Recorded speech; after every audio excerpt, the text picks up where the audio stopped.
하나님 감사합니다. 오늘도 거룩한 주일에 하나님 백성들을 불러 모으시고 또 하나님을 예배할 수 있도록 건강과 또 믿음 주신 것 감사합니다. 하나님의 말씀이 저의 삶을 변화시킬 수 있도록 저의 마음밭을 옥토로 만들어 주시옵소서. 예수님의 이름으로 기도합니다. 간밤에 상당한 유혹이 있었습니다. 축구 때문에, 그죠? 눈이 벌거신 분들은 보고 오신 것 같고,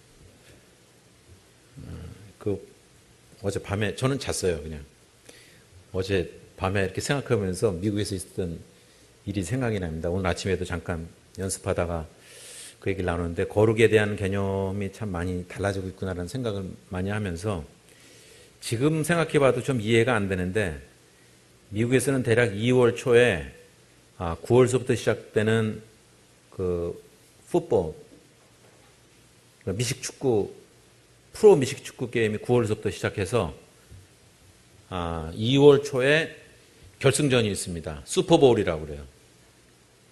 광고료가 가장 비싼 경기이기도 합니다.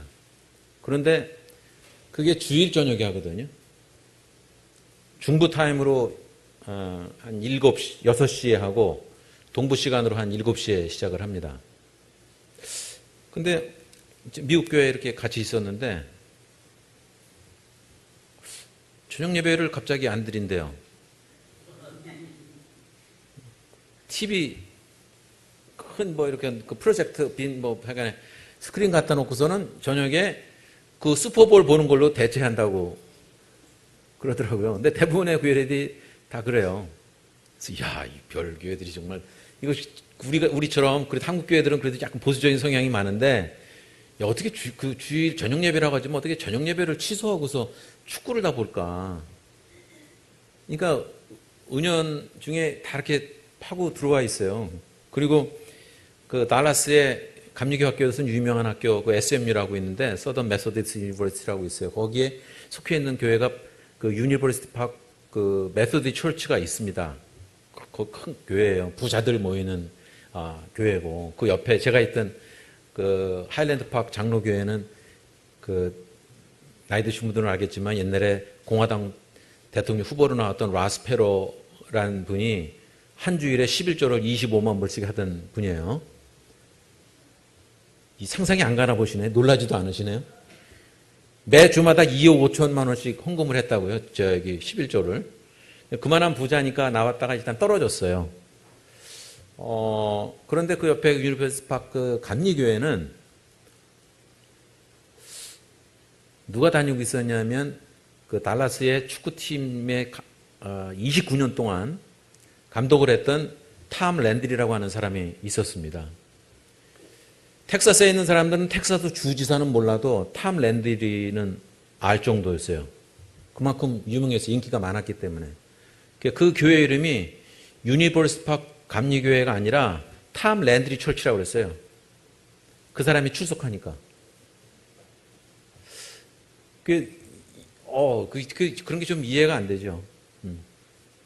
우리의 삶 속에서 또 특별히 신앙생활 하면서 교회 다니면서 은연중에 우리의 어떤 거룩함 또 하나님을 예배하는 것에 대한 존귀함 이런 것이 은연중에 상실되어 가지 않나라는 생각을 합니다. 물론 그 가운데는 그것과 더불어서 좋게 얘기하면 융통성이겠죠.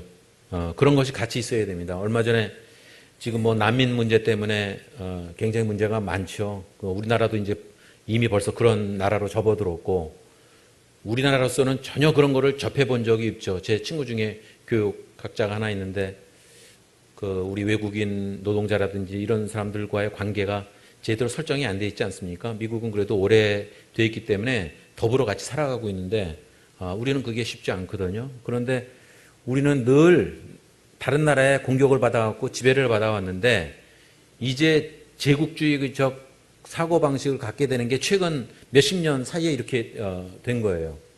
우리나라 국적을 따려고 하는 사람도 있었고 우리도 과거에는 이민자였고 아니면 난민이었고 그랬음에도 불구하고 이제는 그들을 포용해야 되는 위치에 접어드니까 외국인 노동자들을 어떻게 대해야 되는지도 모르고 정말 극도로 심하거든요. 제가 2003년에 2004년이군요.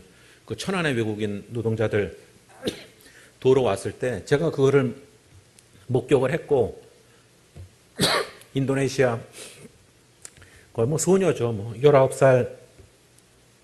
죄송합니다. 갑자기 목이 막히네. 물 한 잔 떠다 주시겠습니까?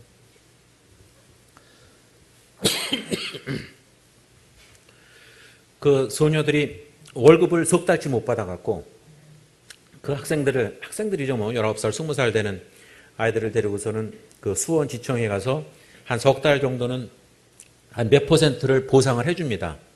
그 업주가 돈을 안 대주면. 그래서 그런 것도 했었어요. 그런데 얼마 전에 그 트럼프 대통령 부인인 멜라니아 여사가 뭐 그랬죠. 법으로 나라를 다스려야 되는 건 맞지만 가슴으로 다스려야 된다. 굉장히 멋있는 얘기죠. 누구나 그런 얘기 할 수 있지만 그 대통령 부인이 또 그런 얘기를 하니까 또 마음에 이제 와닿았죠. 사실은 우리 신앙생활에 있어서 지금 오늘 그 사울과 바울의 그 관계 속에서도 그렇고 율법과 은혜의 관계 속에서 어떻게 정립을 해가느냐가 굉장히 중요한 문제입니다. 많은 젊은이들이 교회를 떠나는 이유 중에 하나는 그 어른들의 어떤 보수성, 그런데 보수적이긴 하지만 전에도 일전에 한번 말씀드린 적이 있지만은 어떤 정직성이라든지 그 인테그리티 그런 것에 맞지가 않아서 젊은이들이 교회를 많이 떠나가거든요. 이중적이고 위선적이고 굉장히 엄격한 것 같지만 실제의 삶은 또 젊은이들이 보기엔 그렇지 않은 경우가 많이 있습니다. 실제로 이 사도 바울이 살았던 시대, 예수님께서 사역을 했던 당시에도 그런 충돌이 있었습니다. 어찌 보면은 그 그리스도인의 정체성이라는 문제에 있어서 그걸 정립하는 것이 쉽지 않습니다. 저도 때로는 언젠가 말씀드렸지만 고민이 있거든요. 한국인으로 살아갈 건가? 아니면 미국인으로 살아갈 건가? 특별히 미국에 사는 사람들, 특별히 2세들, 생긴 거는 동양인, 한국인으로 생겼는데 미국 국적은 갖고 있고 그리고 사고방식도 미국이니까. 그러니까 한 가족 내에서도 혼란이 있거든요. 저 스스로가 그걸 경험하고 있고. 근데 그러면서 저 나름대로 정립을 한 것은 그 또 하나의 정체성을 그냥 만들면 되겠다라는 생각을 했어요. 하나를 꼭 정해야 되는 것이 아니라 그 안에서 미국 속에 살아가는 한국인 그것이 또 하나의 정체성을 만들 수 있는 거예요. 우리는 딱 하나만 생각하고 있기 때문에 늘 혼란스럽고 고민스러운 거죠. 21세기에 있어서 교회가 나아가는 방향이라든가 이런 걸 설정하는 데서 참 힘듭니다. 그래서 젊은이들은 젊은이들만 모이는 교회가 따로 있고 나이들 집은 나이들만 모이는 교회가 따로 있어요. 그것이 굉장히 구분되어 있어요. 하지만 재정적으로 여유가 있는 거는 1세들, 어른들, 나이 드신 분들이 그거는 키는 쥐고 있고 젊은이들은 그 우산 속에 들어와서 우산에 온전히 들어와 있는 게 아니라 다 비는 쪼르륵 맞는 관계 속에서 새로 우산 하나 사갖고 나가는 교회 형태가 특별히 한국에서도 그렇고 미국에서도 마찬가지입니다. 얼마 전에도 뭐 우리 동영상도 보고 그랬지만 동성애자에 관한 문제라든지 아니면 술이나 마약에 관한 문제, 담배에 관한 문제 이런 것이 과거에 젊은이들이 생각했던 것과는 지금 정말 많이 다릅니다. 솔직히 고백을 하면은 85년도에 제가 미국을 처음 갔을 때는 그 게이라는 것, 동성애자라는 것에 대해 굉장히 익숙지 않았기 때문에 사전적인 의미, 옛날엔 사전에 보면 게이라고 그러면 즐거운 뭐 이런 뜻만 있었어요. 그래서 그런 건가 보다 하고 갔더니 특별히 음악이나 미술 분야에서는 거의 교수들이 50% 이상이라는 거예요. 문화적 충격이 엄청나게 심했습니다. 게다가 한 6개월, 1년 지나고 났더니 여러분들은 이제 아시죠? 제 친구, 그 피아니스트 있는 친구가 거기 같이 있었거든요. 학교에 같이 있었어요. 미국에. 저보고 이집트에서 온 유학생인데 그 사람도 바리톤이에요. 그 라우프라고 하는 사람인데 그 사람이 나를 좋아한다는 거예요. 남자예요. 제가 잠시 말을 못했어요. 근데 보니까 저에게 굉장히 친절하게 하고 뭐 굉장히 친절하게 잘해줬어요. 그래서 제가 그때는 뭐 전혀 정리가 안 돼 있으니까 그래? 나는 그 동성 여자는 다 정신병자처럼 생각되는데 그래갖고 이제 그 얘기를 했더니 또 그 얘기를 또 전했어요 또. 그랬더니 껄껄껄 웃더래요. 근데 그 사람이 그 다음부터는 저한테 가까이 안 했어요. 참 다행이다 싶었죠. 그러고 나서는 야 이런 거구나. 그리고 뭐 여자들도 정말 많았고요. 그런데 그런 세대 속에서 살다가 우리 자녀들은 이제 미국은 특별히 샌프란시스코 같은 데가 그 아주 헤르코러입니다. 동성애자들. 그게 너무 흔하게 돼 있고 미국 교회들이 요 근래에서 엄청 갈라지거든요. 이유가 동성애자들을 어떻게 하느냐에 따라서 인정해 주건 안 하건 그런 교회들이 있다는 것 뭐 이런 거에서 뭐 미국의 큰 교단이 PCUS라든지 이런 것들이 많이 갈라졌어요. 그리고 감리교에서는 죄송한 얘기지만은 이미 인정을 하고 있고. 그래서 저도 가면은 우리 자녀들은 그런 속에서 사회 속에서는 같이 살고 있거든요. 저는 아직도 그런 성향이 있어갖고.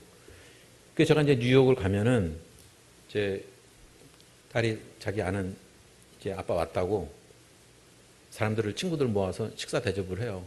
저한테 먼저 경고를 하더라고. 누가 동성애자라고 얘기를 해요. 남자들.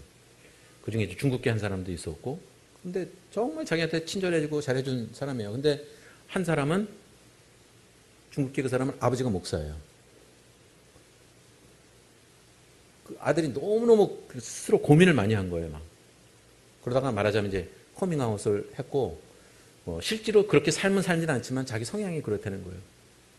그래서 저도 가면 만두 식사 같이 하고 뭐 악수하고 뭐 막 그 허그하고 그래요. 친절하게. 그러니까 그런 세계 속에서 우리가 지금 살아가고 있거든요. 여러분들은 거기서 동떨어져 있으니까 그걸 모르는데 지금 우리 다음 세대에 가는 사람들은 그것이 쉽게 접할 수 있습니다. 근데 그거를 다 뭐 사탄의 자식이라고 얘기하고 그렇게 갈 거냐?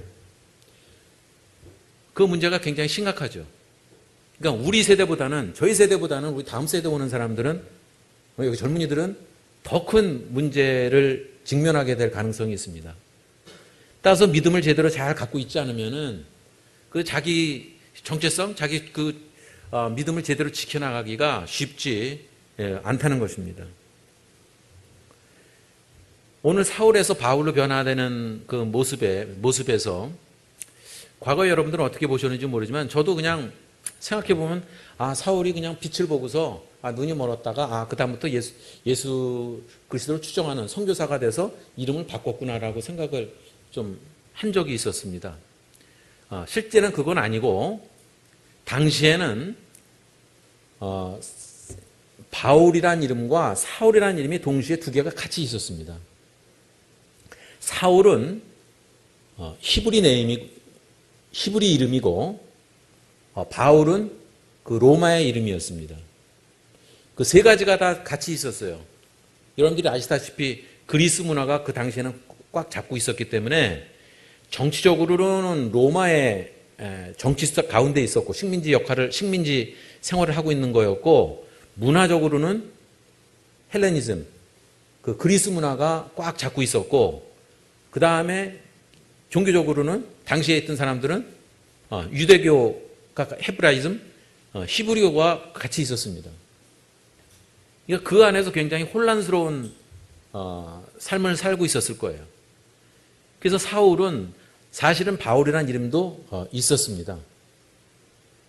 그리고 사울은 아시다시피 달소에서 태어났는데 거기는 지금으로 말하자면 터키에 해당하는 나라죠. 유대교 가정에서 태어났습니다. 그러니까 이스라엘 내에서 팔레스타인 지역에서 태어난 건 아니었죠. 그럼 동시에 우리가 성경에서 보듯이 이 사울은 자기가 사울인 것을, 히브리인 중에 히브리인이요, 자기가 난 지 8일 만에 할례를 받고 그 다음에 가말리엘 문화에서 성장을 했고 교육을 받았고 이런 것을 굉장히 자랑스럽게 생각을 하고 있었습니다. 그것이 자기로서는 그 사울로서는 최선을 다해서 하는 거고 최고의 교육을 받았고 당시에는 그 부모도 로마 시민권을 갖고 있었기 때문에 로마 시민권을 갖고 있었다는 것이 큰 특혜였습니다. 그러니까 그 특혜를 누리면서 살았고 동시에 그것과 동시에 그런 자기 어떤 그 기득권과 동시에 유대교 어떤 그 선지자로서 어떤 그런 탄압하는 그 역할을 하는 것을 매우 자랑스럽게 생각하고 있었습니다. 그러니까 예수 그리스도를 믿는 그 크리스찬들을 핍박하는 데 있어서는 전혀 갈등이 없었습니다. 마음속에 거리낌이 없었습니다. 자기가 잘하는 걸로 생각을 하고 있었죠. 자, 그러다 보니 따지고 보면 뭐 100%는 아니지만 신학자들 얘기가 스데반의 죽음을 그 순교를 사도 바울은 사울이었을 때 목도했다는 거죠. 그걸 본 거예요. 물론 이제 소식을 들은 건 확실한 거고요. 그럼에도 불구하고 우리가 지난번에 봤듯이 스데반에서 얼굴에서 뭐가 났다고 그랬죠? 광채가 났다고 그랬어요.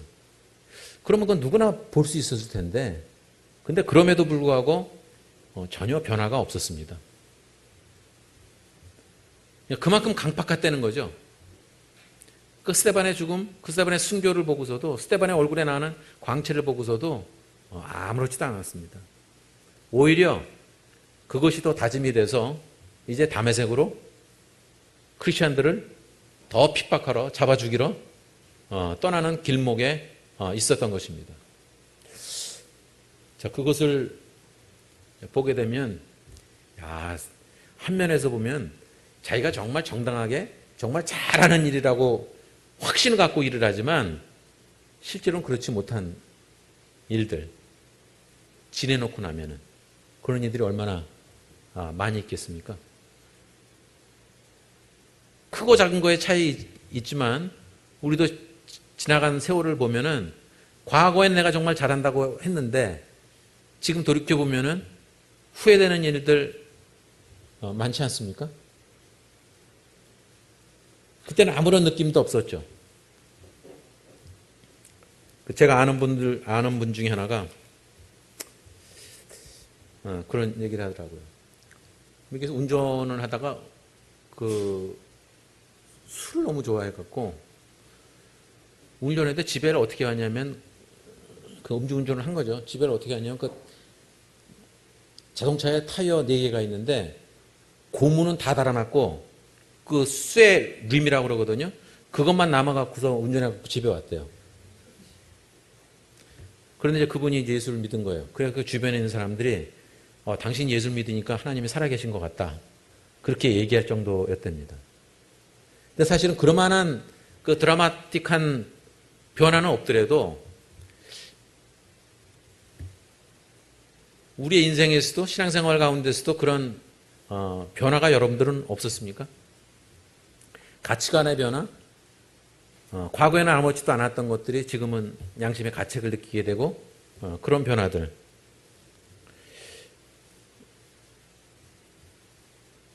이 사울은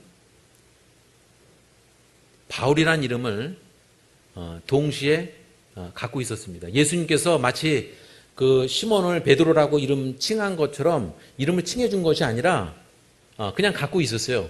이 다음 말씀 보면 사실 오늘 본 말씀은 여러분들이 아시다시피 지금 오늘 그 생명의 삶 큐티 본문 말씀입니다. 다른 걸 정할까 하다가 오늘 큐티를 하고 있으니까 그거를 정하는 게 좋겠다 싶었죠. 13장 9절에도 가보면 사도행전 13장 9절에도 보면 바울이라고 불리는 사울 뭐 이렇게 동시에 이름이 같이 나와 있습니다. 한번 보세요. 13장 9절이든가. 네, 바울이라고 하는 사울이 성령에 충만하여 그를 주목하고 이게 좀 엘루마라고 하는 그 마술사에 대해서 얘기하는 거죠. 그러니까 당시에는 이 사울이라는 이름과 바울이라는 이름이 동시에 같이 있었습니다. 그러면 왜 사울이 바울이라는 이름으로 바꿨을까요? 아시다시피 베드로라든지 예수님의 12제자들은 유대인들을 향한 그 선교사역, 전도사역을 했습니다. 그런데 사울은 반면에 이방인들을 위한 선교사였습니다. 그거에 적합하게 준비가 되어 있었습니다. 엊그저께인가 제가 글을 쓸 때지만 예를 들어 언어의 문제에서라든지 아니면 자기가 배운 거라든지 여러 가지 여건들이 준비된 일꾼이었습니다. 그렇다면 그 사울은 히브리 내미였기 때문에 이방인들을 향한 선교 사역에 있어서는 사울로 봐서는 바울이라는 이름이 훨씬 더 적합했습니다. 그러니까 하나님께서 그 사용하시는 하나님의 일꾼을 사용하시는 면을 본다면 이 말이 딱 좋아요. 적재적소. 적재적소에 하나님께서는 일꾼을 불러서 그곳에 사용하시는 것이었습니다. 그리고 타이밍, 그 시간적으로도 굉장히 적합했습니다. 그 다메섹으로 가는 길, 예수님을 핍박하러 지금 신나게 의기충천해 갖고서는 가는 길에 예수님께서 빛으로 나타난 것이었습니다. 왜 나를 핍박하느냐? 그러고 나서는 사흘 동안 아무것도 하지 못했다고 기록이 되어 있습니다. 그러고 나서는 이제 그의 삶은 180도로 변했죠. 그러니까 그 다음부터는 물론 그 안에 히브리 네임 사울은 갖고 있었지만 바울로서 사역을 시작했던 것입니다. 왜냐하면 그 바울이라는 이름이 바로 그 로마의 이름이었고 그 다음에 그리스, 또 이방인들을 위한 이름이었습니다. 그 자신이 그야말로 히브리인 중에 히브리인이요 바리새파 중에 그 바리새인이었고 또 한 가지는 아까 제가 모두의 정체성을 얘기했는데 그 안에 그 헬라적인 성향을 이 사람은 갖고 있었습니다. 그것을 다른 쪽으로 사용한 것이 아니라 하나님을 위한 복음을 위한 선교 사역에 이 사도 바울은 두 가지를 다 활용했던 것입니다. 어떤 사람들은 비판할지 모르죠. 이 앞에 있네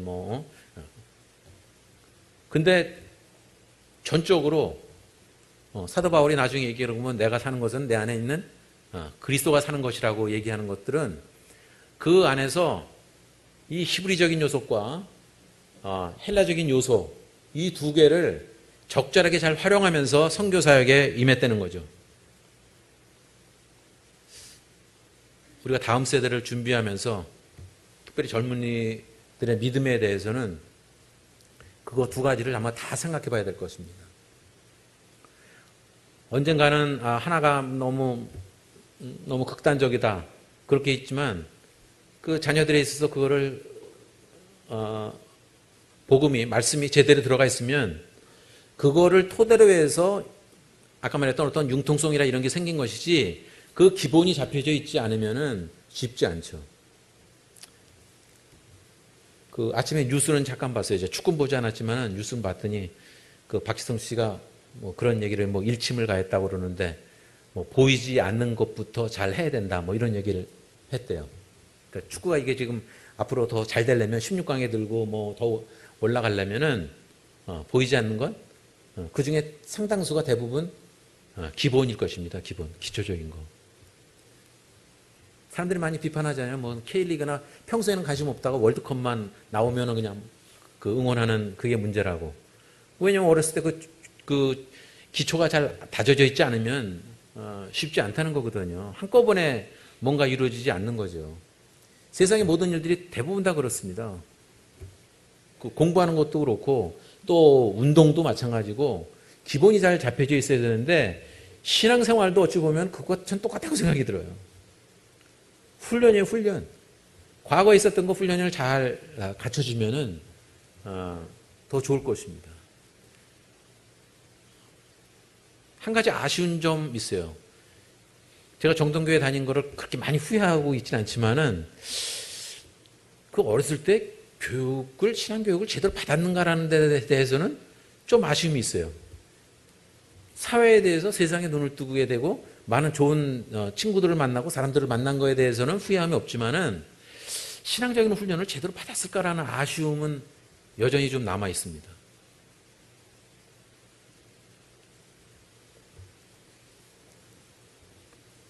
사울이 바울 되는 것은 제가 인간적으로 내가 되겠다고 해서 된 거 아니고 저는 미리 하나님께서 그렇게 준비시켜 놓으신 것이었습니다. 물론 그 안에서 갈등이 있었죠. 제가 늘 얘기하듯이 사도 바울은 서신서를 쓸 때마다 모두의 그 맨 앞에 하나님에 의해서 사도된 나 바울, 제가 사도되었다는 것에 대한 정당성을 항상 주장합니다. 그 이유는 뭐 믿는 사람들, 안 믿는 사람들뿐만 아니라 예수님의 12제자들조차도 사도 바울의 사도성에 대해서 항상 시비를 걸고 있었다는 거죠. 그 안에서 말하자면 그 내분이 일어나는 거였어요. 싸움이 있었던 거죠. 그럼에도 불구하고 사울은 사실 어찌 보면 그 고생스러운 이방인들을 위한 전도, 지금으로 하자면 해외 선교를 평생 동안에 걸쳐서 한 것이었습니다. 편하게 신앙생활을 할 수 있었을 겁니다. 왜냐하면 그럴 만한 그 권한이 있었고 그런 권력도 있었고 충분히 그럴 수 있었어요. 적당한 선에서 타협하면서 사울은 뭐 바울로서 살 수 있었고 사울로서도 살 수 있었습니다. 하지만 사도 바울은 과거의 것, 그런 것들을 다 아낌없이 버렸습니다.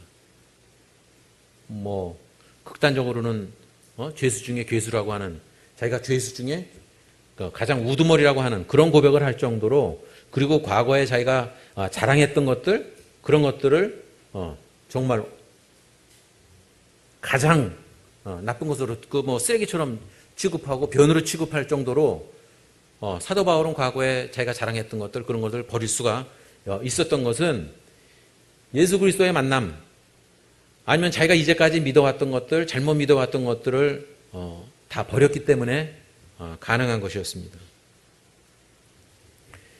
적당한 선에서 신앙생활을 한다는 것이 이루어지지 않는 것입니다.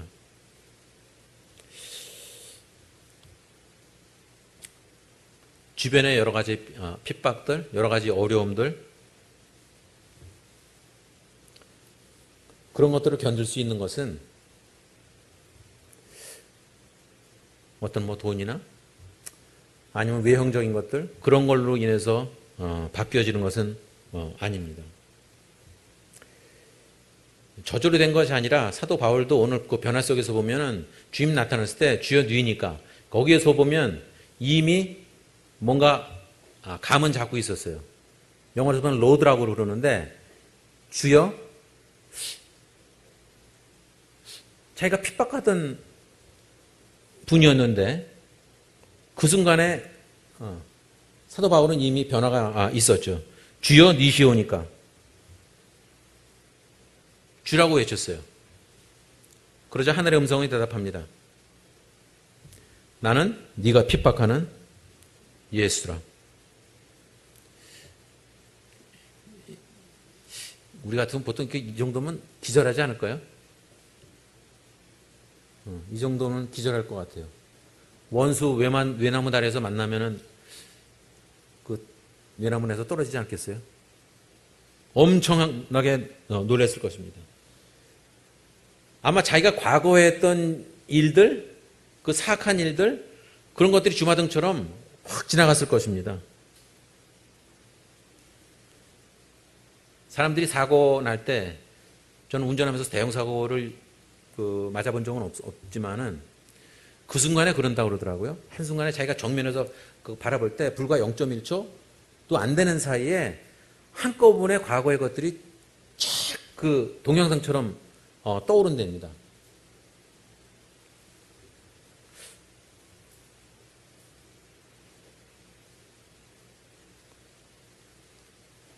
저는 사울이 그 주님의 빛을 봤을 때, 예수님을 그 만났을 때, 주여 너희시니까 할 때, 또한 예수님께서 나는 네가 핍박하는 예수 그리스도라고 답을 했을 때, 그 변화가 한꺼번에 일어났을 것입니다.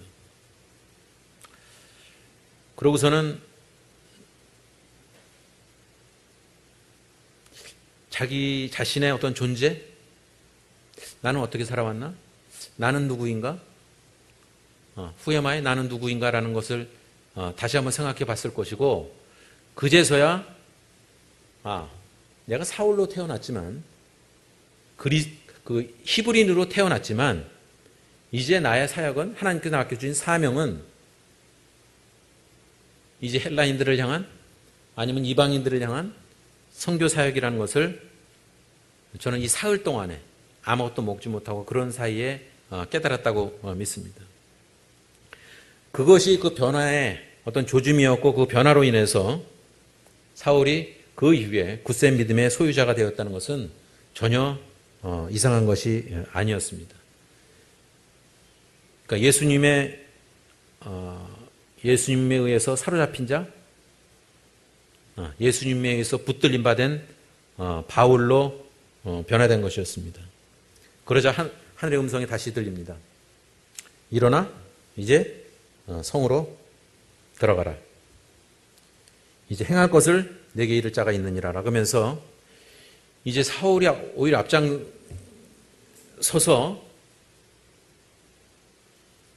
예수 그리스도를 전파하고 그런 사역이 되는 거죠. 그러니까 또 그것도 그 주변의 그 당시의 상황을 좀 그려보게 되면, 저 사람 며칠 전만 해도 막 핍박하던 사람인데 웬일로 복음을 다 증거하네? 그 자체가 사람들한테는 더 기이했을 것입니다. 하지만 그거의 효과는 더 극대화됐을 거라고 저는 믿습니다.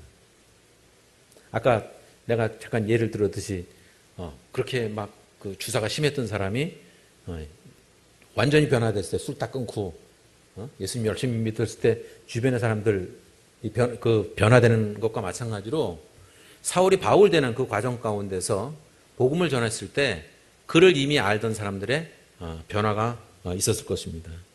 이런 걸 보면 하나님께서는 가장 그 적절한 자, 하나님께서 쓰실 만한 자를 자신의 도구로 사용하신다는 것입니다. 그 안에 다 없어진 건 아니에요.